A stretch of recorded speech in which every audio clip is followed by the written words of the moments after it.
ট্রাইব্যুনালের 7 জন গেল না 7 জন সেদিকে তাদেরকে এগিয়ে দেওয়া হচ্ছে। 7 জন গেল না রে বুঝছস না না ভাই ঘুমিয়ে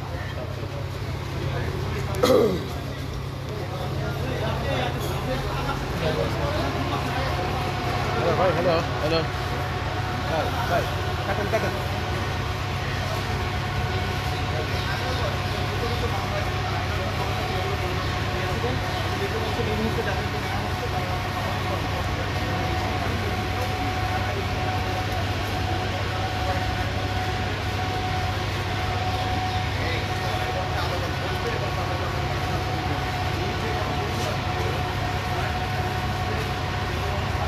শেষ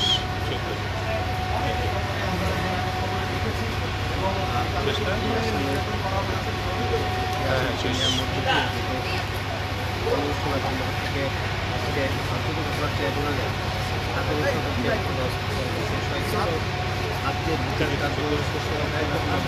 আদালত সেই বিষয়টি কিন্তু এখনো নিশ্চিত নয়।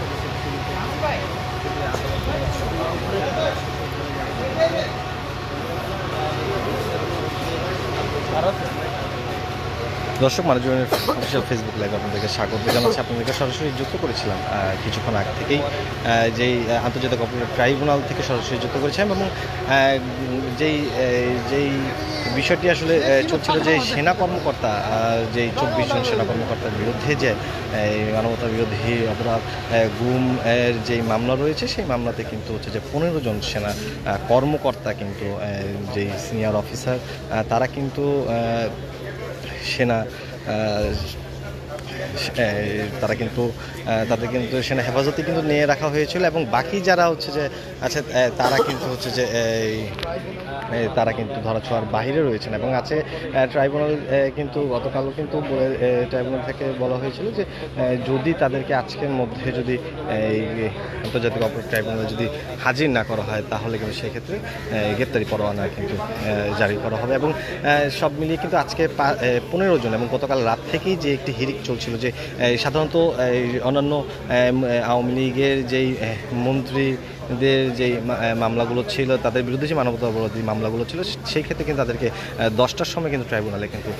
9টা থেকে 9:30টার মধ্যে তাদেরকে ট্রাইব্যুনালে আনা হয়েছিল এবং 10টা থেকে কিন্তু ট্রাইব্যুনাল বসেছে। কিন্তু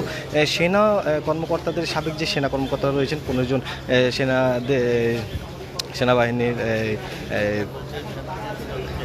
সেনাবাহিনীর কাছে কিন্তু তারা সেনাবাহিনীর হেফাজতে কিন্তু তারা ছিলেন এবং তাদেরকে কিন্তু একটি এসি গতকাল রাত থেকে যে একটি বিতর্কিত চলছিল যে এসি প্রিজন